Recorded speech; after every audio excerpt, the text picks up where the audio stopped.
Hello and welcome again to another episode of One Starfish, where our mission is to help change the world one person or one starfish at a time. Make sure to rate, review, subscribe, share. That's how we get the word out about what we do. I'm excited for our guest today. Coach Lee and I just met. She's a criminal defense attorney, which in and of itself is pretty bad, I think, by day, and then a productivity and accountability coach the rest of the time, which is super cool. So welcome to the show, Coach. Thank you for having me. Happy to be here. I love it. Tell us a little bit about what got you into, first of all, a criminal defense attorney. Like, what got you to that?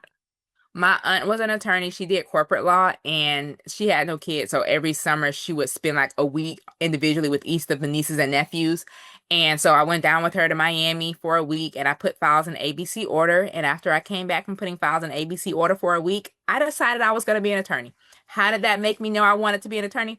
No idea. She did corporate law. I knew I didn't want to do the boring corporate stuff. I knew I wanted to represent people, and criminal defense was what I first drew myself to. And then for a small, I guess a small time, I was like, actually, I don't know if I want to do that because, like, what if they give me a murder case? And then I realized that my first case wouldn't be a murder case, so like I would work my way up to that. So then I was back on the criminal defense train. But the only other law that I thought I was interested in practicing was like plaintiff's personal injury, slip and fall. So again, as I say, helping the little people who've been wronged by the system in some way. So put in files in ABC order for a week in summer of sixth grade is how I decided that I wanted to be an attorney. Go Auntie.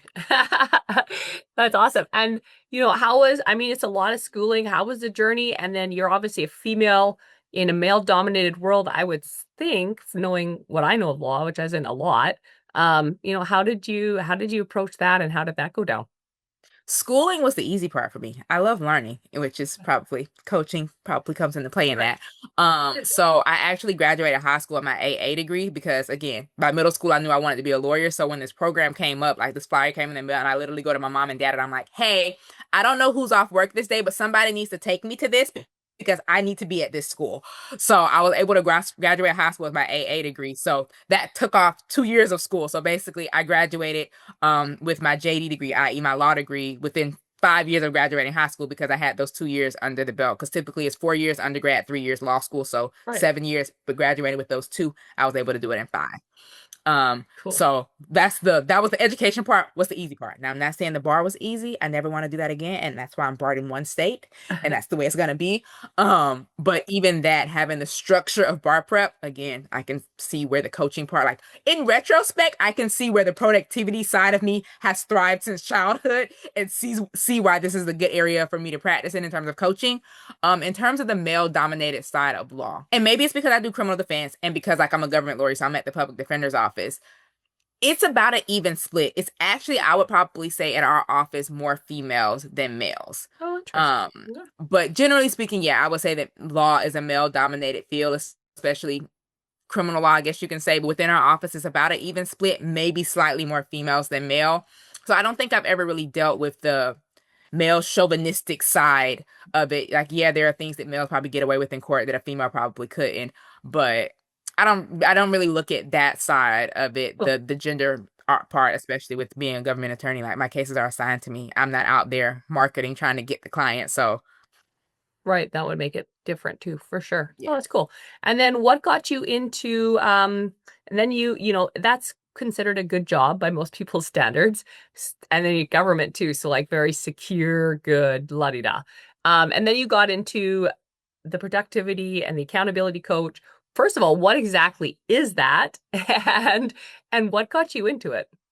So for me, what I would say it is, like what I do is I help my clients find the hidden time of the day. I help them to find the hidden time of the day so that they can use that time to pursue their goals, their purpose, and their life passions while still maintaining your current responsibilities, but without this. We play so many roles in life that we often neglect ourselves and our goals. So I'm all about empowering, especially women, to kind of like find that time and to be able to create and have this work-life balance where they can pursue their career and their goals, but that doesn't mean that they don't have a purpose or a passion outside of that, whether that's family, whether that's friends, whether that's a side business, hobbies, whatever it is. We often neglect ourselves at the expense of these other roles that we play. So I'm here to kind of show you that you can have both and you can do both. And I'm anti hustle and grind, but I'm not anti hard work. So I want to show you that as a government attorney, I leave work at 5 o'clock. I don't work weekends unless it's my scheduled like rotating day that we have scheduled to work the weekend. But like I don't work weekends. I don't bring work home. I don't work after 5. Like I get my work done during work hours and I understand my priorities at work so that I can live a life outside of that. I got into coaching, and at the time people were like, you should be a life coach. And the first excuse was, I don't have time. Then the pandemic came. So that's where my time came from.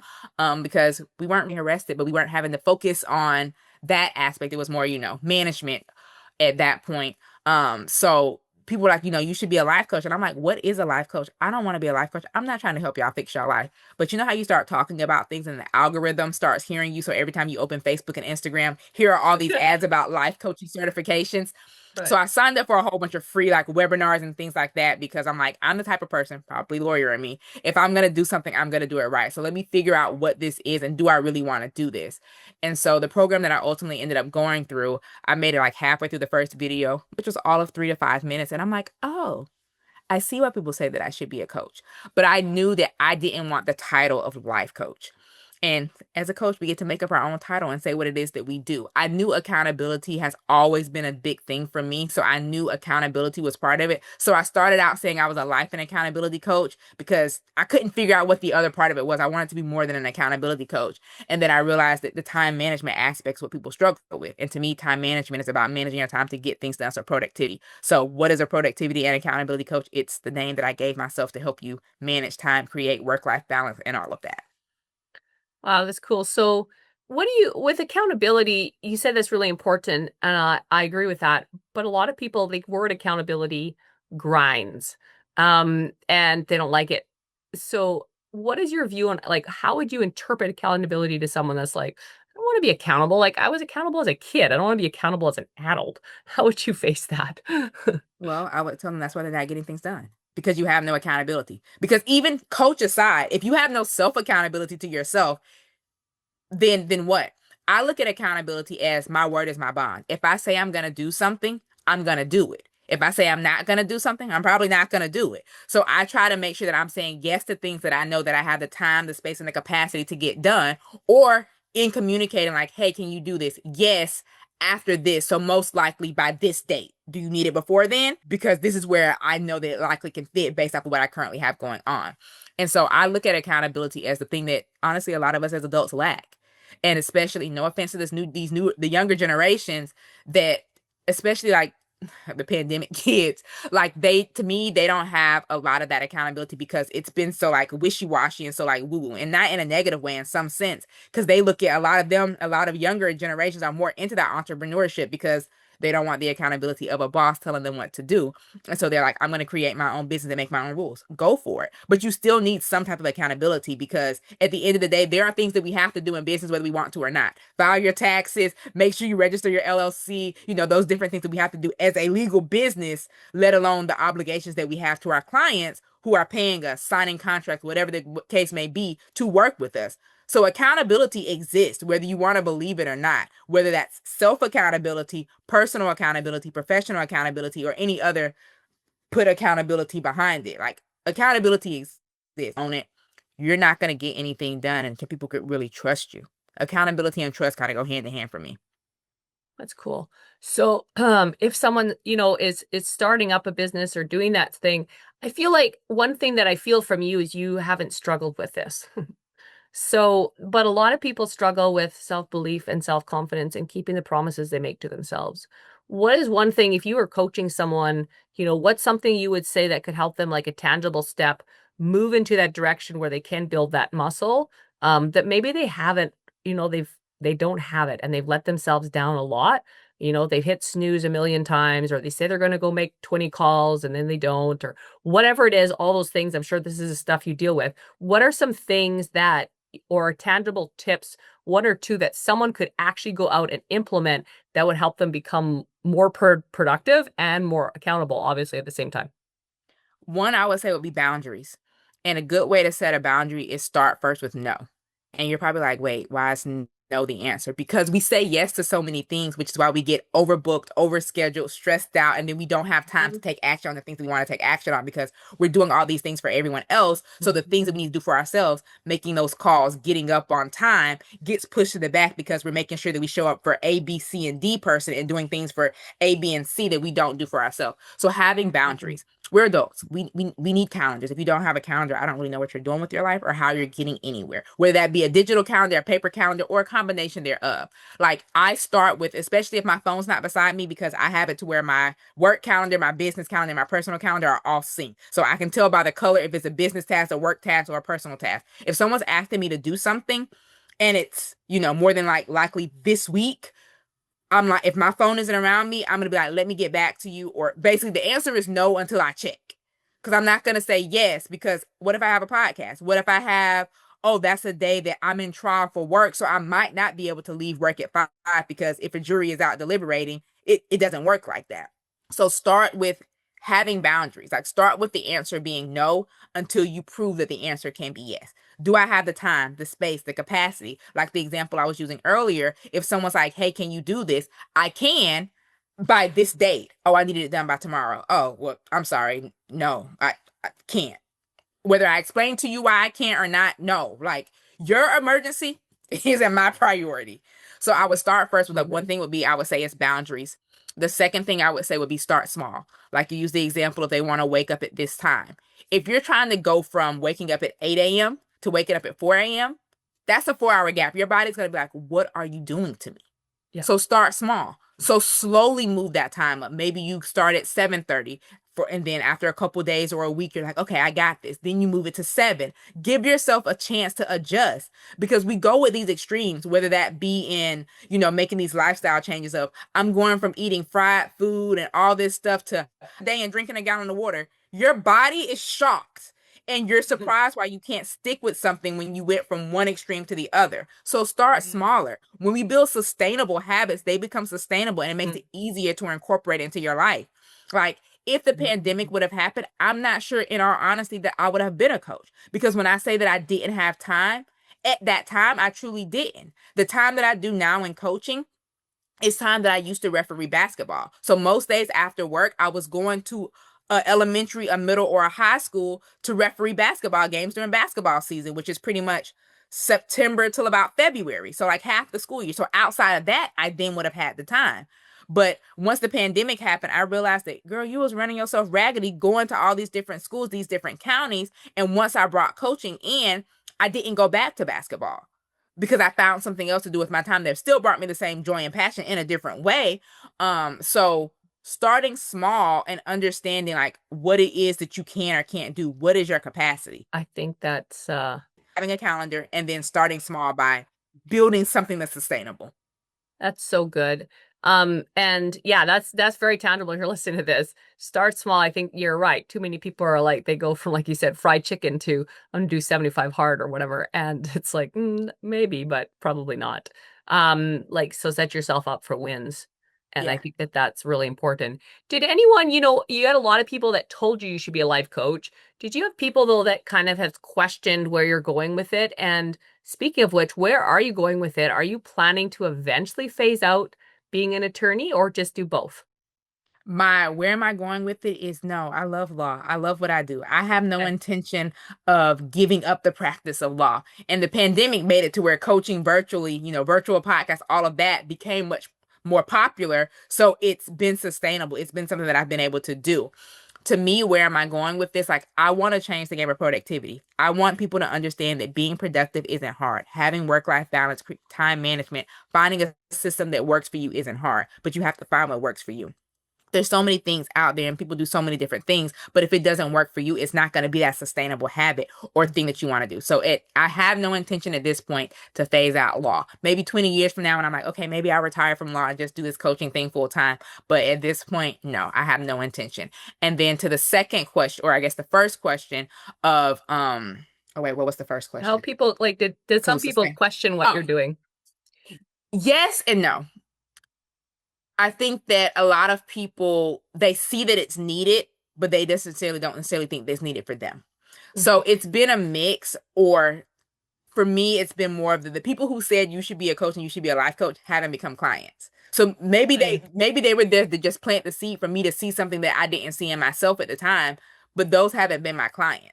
So for me, it was y'all were the ones that told me to do this, but y'all don't want to sign up to work with me. Like I'm here because of y'all, and you don't even want it. So for me, I think it was the flip side. Interesting. Mm-hmm. I question why am I doing this if the people who told me I should do this don't even want to work with me. Good But then I point. had to realize that hey, maybe they were just there to plant the seed and help me to see what I didn't see in myself, and they're not my ideal client, and I'll get to those people.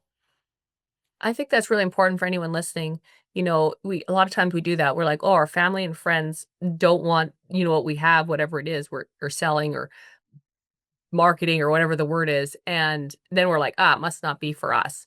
Well, no, like I had the same thing. You don't become a millionaire off your family and friends, first of all, in any business. So, let them be them and move on and Yeah. find the people that want it. But that is interesting. The people that told you should do it. Like, yeah, I want you to do it. But yeah. And then did you have people that thought it was crazy that you were doing that? They're like, you are busy, you have a successful career, you're doing all these things. Why would you add one thing to it? Did you have some of those people? And if so, how did you handle that? I think yes and no again. Okay. They saw me doing so many different things. It was like, girl, and so for me, like I said, the transition of like I'm no longer officiating basketball, but coaching has kind of replaced that. So it's like, oh, okay, like I was wondering how you were gonna add like one more thing into this. Like during the pandemic, a lot of us picked up hobbies, picked up things that once we got back to our normal, some people phased out. So I think for some people it was like is this a phase? Is this a you're bored during the pandemic, you're in the house, is this something you're gonna keep doing, or is this just a temporary thing while the world is in this crazy flux and people were really diving into personal development during that time because they had so much time. They were home. They were looking for things to do because you couldn't go anywhere. So where do Right. you turn to? Social media, the internet, books, podcasts, all the things. Um, so I think some people have questioned like where it's going or like how are you gonna do this or things like that. And in some ways I'm like I don't know. Like I have kind of like a vision in my head of what I think it is, but at the same time I'm not really sure. And especially I think because I don't have a plan or intention of giving up law. So that immediate need that you would have if you're like, I'm quitting my full-time job and going all in on this. Hmm. Right. Yes. And that might change. Who knows? As we get led, we get changed. I know I started out doing two things and I was like, same. And then I was just led and it was like, okay, now you're full time running a business, making 1/6 of your income. Like, oh boy, here we go. So you never know where things will go. But I love where you're at right now. That's pretty cool. And so, like I said, where can people reach you first of all? And, we're gonna have, by the way, everything in the show notes, but what's the easiest way for someone to follow you and kind of see what you do and then, reach out if, they want to learn more? So I'm at Legal.Lee.me everywhere. Had to bring the law into it some way. And it's LEGALLEE.me. So like website is Legal.Lee.me, Instagram, TikTok, Facebook, YouTube, like everywhere is at Legal.Lee.me, which is also the website. Okay, cool. And if I love that, and that, like I said, everyone those notes will be those links will be in the show notes. And going forward, what is the biggest thing that you think people do struggle with when it comes to beyond saying no? What else is there? I think that's really good. What else is there that people, if they can learn to say no, because you have to say no to say yes to things. What's something else that you see for people, especially if they're say starting a business, and maybe they are saying no, but like what do you see people why do they quit on their dreams? Let's go with that. Do you have a thought on that? Remember that accountability we were talking about? Mhm. That. But I think that the combination of like not having the accountability and not having a clear vision of what you want. So, Mm, why are you doing it? Like, why are you doing it? Not like you were asking, have there been people who encourage you? Have there been naysayers? Like, are you listening to them or are you tuning them out in tunnel vision? If you want this and you have this vision of what you're doing, why you're doing it, mm, make sure you are rooted in your why, your purpose, and your vision, because that's gonna be the thing that guides you. Once you weren't thinking about this full time, and then when it went full time, it was like, oh, this is a completely different financial situation we're in. There are gonna be hard times. There are going to be naysayers. So you need to make sure that you know why you are doing it, because if you understand why you're doing it, when it gets tough, you're more likely to keep showing up. Yeah, there are going to be days that you like, not today. Not today, Satan. I just can't. But making sure that you know your why and using that to kind of guide you as you to do two of my favorite things: do a brain dump and make a to-do list, to let that be the thing that helps hold you accountable. Like my to-do list, my calendar, like those are my guiding forces, especially because full-time job with coaching and then still living life in the midst of this. How do I make sure that I'm not pouring into one area to the detriment of all the others? Yes, there are going to be weeks that one area might need a little bit more attention or focus. Same thing in business. There might be parts of your business, whether that be front end, back end, client facing, that needs more attention than other areas. But at the end of the day, are you overall balanced across? Focus next week might be back end. The week after that might be, planning or whatever the case may be. But overall, are you making sure that you're hitting all the buckets in business, in life, whatever the case may be? That's good. I love that. In wrapping up, we always have 3 final questions, and then anything we didn't touch on that you think would be really impactful for our listeners. First and final question: what's one sentence you could say that could help someone find their purpose? Ooh, what always brought you joy as a child, or what always comes back to you as the thing that you would do if you wouldn't get paid? Start there. Okay, I love it. Second question: what's a favorite quote and why? A thing that I love to say is, if you change your perspective, if you change your mindset, you'll change your life. Mhm. Perspective is how you look at things. Mindset is how you think about things. Your life is what happens as a result. If you change the way that you're looking at things, that means you can change the way you think about them, which changes the reality of them, i.e., your life. So if you want something different, think different, see it differently, think it differently, it'll become different. So good. Third and final question: what's one word or sentence you want on your gravestone? Ooh, let's bring it morbid. Um, she died empty. I want to make sure that I do have the impact here, so that when I'm in that grave, I You almost gave it like all. no regrets. But she died empty. Mm, I gave it all. good one. I like these. These always give me ideas. I'm like, what am I having? Right. I hadn't thought about it, and I'm like, ooh, Yeah. maybe that. Yeah, that's cool. I love it. So, okay, you run into someone in a coffee shop. They listen to this. I love that they're, learning how to be accountable and, saying no to things, all the things we did talk about. What's something we didn't touch on that you think would be really impactful to leave our listeners with? We touched on it briefly when I said two of my favorite things. Okay. Do a brain dump and make a to-do list. I encourage everybody every week on social media. They see me talking about my brain dump, posting my focus to-do list for the week. Get it out of your head and onto paper.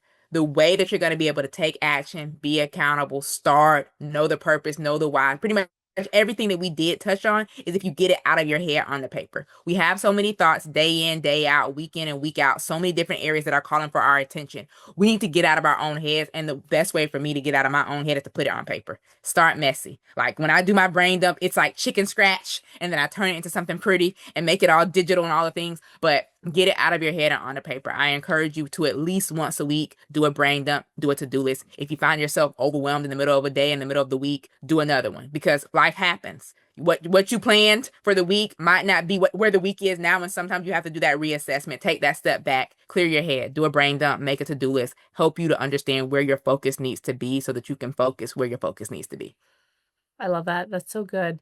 Guys, if you have any questions, definitely reach out to Coach Lee. You can tell she's super approachable. So definitely reach out. All the links, like I said, in the show notes. Guys, if we can go out there, if we can change one life or one starfish at a time, together, we can help change the world. Thanks for being on, Coach. Thanks for having me.